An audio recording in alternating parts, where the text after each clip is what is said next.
లోపాలను ఎలా సరిదిద్దచ్చు, ఆ అన్నింటి మధ్యలో ఉన్నటువంటి వాక్య సత్యాలను ఎలా సమన్వయం చేసుకోవచ్చు, సమతుల్యంలో తుల్యతలో మనం అర్థం చేసుకోవచ్చు.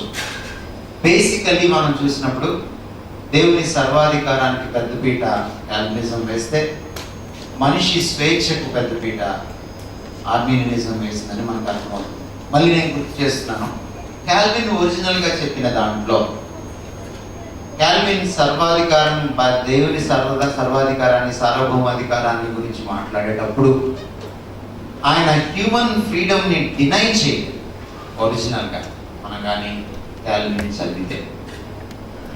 అలాగే ఆర్మీనియన్ కూడా ఆర్మీనియస్ ప్రపోజిషన్స్లో కంప్లీట్గా సావరిటీని నలిఫై చేసినట్టుగా కానీ ధృవీకరించినట్టుగా కానీ మనకి దాఖలాలు లేవు. అయితే వాళ్ళ ప్రొపోనెంట్స్, వాళ్ళని ప్రాచుర్యం చేసేవాళ్ళు, ఇంటర్ప్రెట్ చేసేటువంటి విధానంలో కాలక్రమంలో వచ్చినటువంటి మార్పు. సో దానివల్ల మనకేమైందంటే ఈరోజు కాల్విన్ని చదవకుండా కాల్వినిజంని మనం చదువుతున్నాం, ఆర్మీనియస్ని చదవకుండా ఆర్మీనియనిజంని చదువుతున్నాం. నిజానికి ఆర్మీనియస్ చెప్పిన దాంట్లో పాయింట్ ఉంది, హ్యూమన్ ఫ్రీడమ్ చాలా ఇంపార్టెంట్ ఫ్యాక్టర్. అలాగే కాల్విన్ చెప్పిన దాంట్లో కూడా పాయింట్ ఉంది, దేవుని సర్వాధికారం అంతిమమైంది అని చెప్పాడు ఆయన. ఆ రెండు కూడా వాక్య సత్యాలు. ఈ రెండు వాక్య సత్యాలను మనము రికన్సైల్ చేయగలము. ఎందుకంటే అవి రెండు ఒకదానికొకటి వ్యతిరేకమైనవి అయితే ద ఫస్ట్ అసంప్షన్ మనం ఏం చేసుకోవచ్చు అంటే, బైబిల్ వాక్యం సత్యము లేకపోతే సత్య గ్రంథము కనుక బైబిల్లో కాంట్రడిక్షన్స్ ఉండవు. అంటే రెండు పరస్పర విరుద్ధమైన విషయాలను, ఒకదానికొకటి పొంతన లేని వ్యతిరేకమైన విషయాలను బైబిల్ బోధించదు. బైబిల్ తాను చెప్పిన దాన్నే తాను సపోర్ట్ చేసుకుంటుంది కానీ వ్యతిరేకించదు. అంటే ఒక పేజీలో బైబిల్ మనిషికి పూర్తి స్వేచ్ఛ ఉన్నట్టును, మరొక పేజీలో బైబిల్ అలా లేనట్టు, దాన్ని హరించేటువంటి దేవుని సర్వాధికారం ఉన్నట్టు, లేదా ఒక పేజీలో దేవునికి పూర్తి సర్వాధికారం ఉందని, మరొక పేజీలో మనిషికి పూర్తి స్వేచ్ఛ ఉందని బైబిల్ చెప్పదు. అయితే బైబిల్ సుస్పష్టంగా మానవుని స్వేచ్ఛ గురించి గంటాపదంగా మాట్లాడుతుంది. అంతకంటే ఎక్కువగా దేవుని సార్వభౌమాధికారం గురించి కూడా మాట్లాడుతుంది.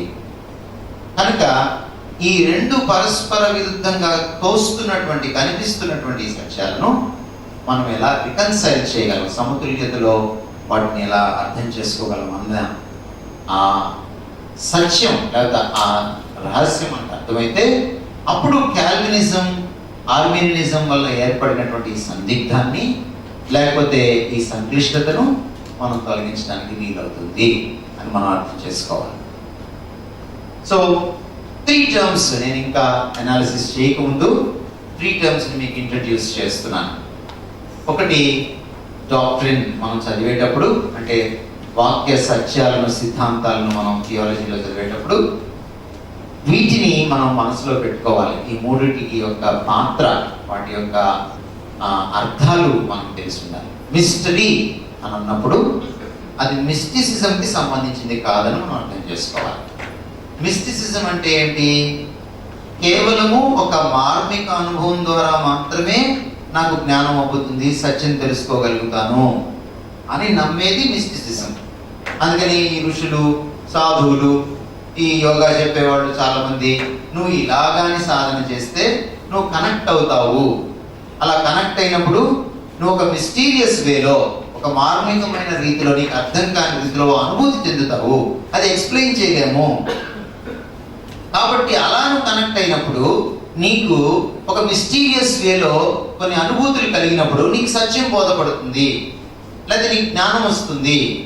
సో అలా మాత్రమే వస్తుంది నీకు హయ్యర్ నాలెడ్జ్ అనేది. ఇది మిస్టిసిజం. మిస్టరీ అది కాదు. మిస్టరీ ఏంటి? Mystery is logical. కొన్ని అర్థం కాని విషయాలు, మనకి బుర్రకు అందని విషయాలు, అర్థం కాని విషయాలు ఉంటాయి అన్నది మనం అందరం మనుషులంతా అర్థం చేసుకునే విషయం. అంటారు కదండి. దేవుడి పక్కన పెట్టండి, దేవుడి సంగతి తర్వాత. దేవుడి దాకా కూడా మనం వెళ్ళక్కర్లా, ఆ సబ్జెక్ట్ దాకా కూడా వెళ్ళక్కర్లా. మనకి కొన్ని విషయాలు అర్థం కావు. మీకు చిన్న ఎగ్జాంపుల్ చెప్తాను. ప్రతి సంవత్సరము కొత్తగా పిహెచ్డిలో చేస్తారా? ప్రతి 3 నుంచి 5 సంవత్సరాల మధ్యలో అదే సబ్జెక్ట్లో మళ్ళీ పిహెచ్డి చేస్తారు. చేసినప్పుడు మళ్ళీ కొత్త విషయము ఆ ఏరియాలోనే ఫర్దర్గా అనుకుంటారు. ఎలాగ అనుకుంటారు అంటే పిహెచ్డికి ఎండ్ లేదు. అంటే మీ రీసెర్చ్ ఏమవుతా ఉంటుంది, అది మీరు మెడిసిన్ తీసుకోండి, కంప్యూటర్ సైన్స్ తీసుకోండి, అయితే ఎలక్ట్రానిక్స్ తీసుకోండి కదా. ఆల్మోస్ట్ మేము కాలేజీలో ఉన్నప్పటి నుంచి ఈ very large system, integrated system ELIS గురించి మనకి చేస్తూనే ఉన్నారు. ఇది ఎలక్ట్రానిక్స్ ఇంకా కూడా అది అవుట్డేట్ అవ్వకుండా ఇంకా చేస్తూనే ఉన్నారు. ఎందుకంటే చేస్తున్నారు?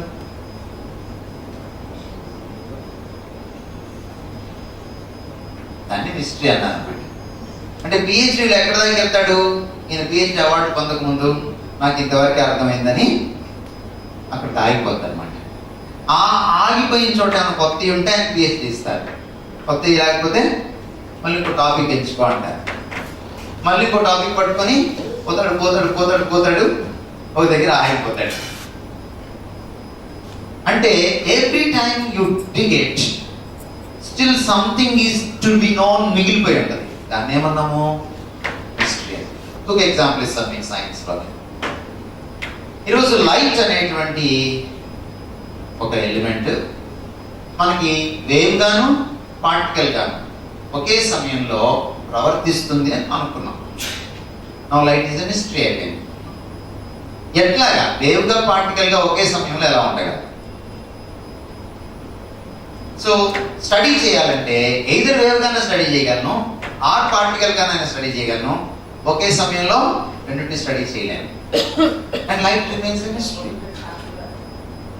So mysteries are possible. దీన్ని మనకు అర్థం. Life is a mystery. ఈరోజు లైఫ్ ఆరిజిన్ ఎంతవరకు? ఒక జంతువు చచ్చిపోయింది అనుకోండి, ఆ లైఫ్ ఎక్కడికి వెళ్తుందో? ఒక మనిషి చచ్చిపోతే ఆ లైఫ్ ఎక్కడికి వెళ్ళిపోతుందో? There is a limitation. Medical science, biological science, physical science, take any science. So ఈ లిమిటెడ్ హ్యూమన్ ఫిజికల్ వరల్డ్ లో ఇన్ని మిస్టరీస్ ఉంటే when it comes to God, don't you think there is a mystery or not? There is room for mystery, every room for mystery. తప్పనిసరిగా మిస్టరీకి తావు. చాలా simple. మీకు నేను example ఇస్తాను. దేవుడు అనంతుడైతే, మనిషి పరిమితుడైతే, అనంతము పరిమితమైంది. ఈ రెండు మీటింగ్ పాయింట్ ఎక్కడ ఉంటుంది? బోర్డు లేదనుకోండి కదా ఇక్కడ. Give me 2 pens.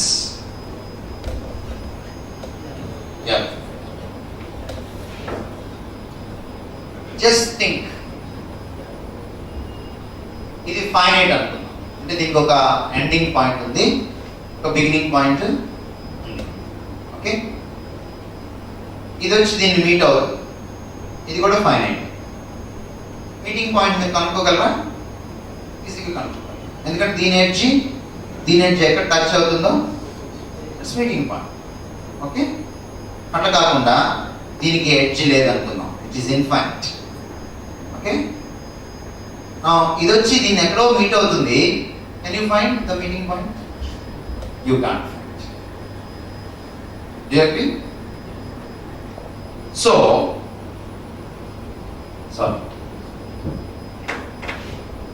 whenever the infinite touches the finite, and that meeting point is mystery. You can't find it. అందుకని మీరు చూడండి స్క్రిప్చర్లో దేవుడు మనుషుల ద్వారా బైబిల్ రాయించాడు. మనుషులు తమ ఇచ్చేత చేత ప్రవచనము పరిశుద్ధాత్మ ప్రేరేపించడం వల్ల రాసింది. మీరు అందులో చూస్తే మానవ స్టైల్ కనపడదు. డేవిడ్ స్టైల్ డేవిడ్ది కదా, సోలమన్ స్టైల్ సోలమన్ది, యోగు స్టైల్ యోగుది, పౌలు స్టైల్ పౌల్ది, పేతురు స్టైల్ పేరు.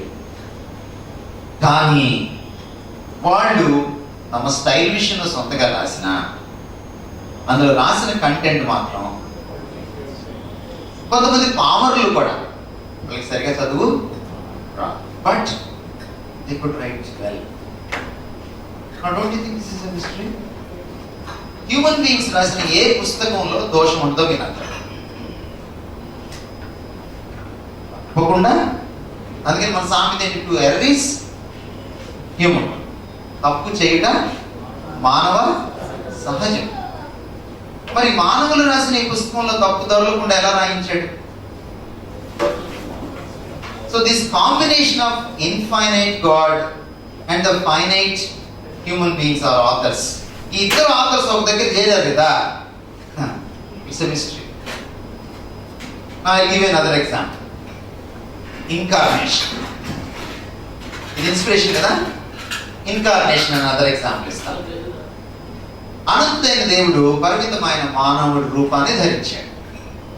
నా కన్యక గర్భాన ఆయన జన్మించాడు. ఆ ఇన్కార్నేషన్ మీకు పూర్తిగా అర్థమవుతుందా?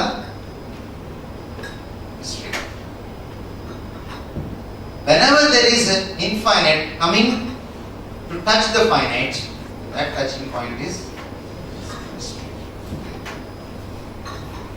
That's the second example I gave you. అందుకని యేసుక్రీస్తులో అనంతమైన దేవుడు పరిపూర్ణంగాను, పరిమితమైన మానవుడు పరిపూర్ణంగాను ఒకే వ్యక్తిలో ఉండడము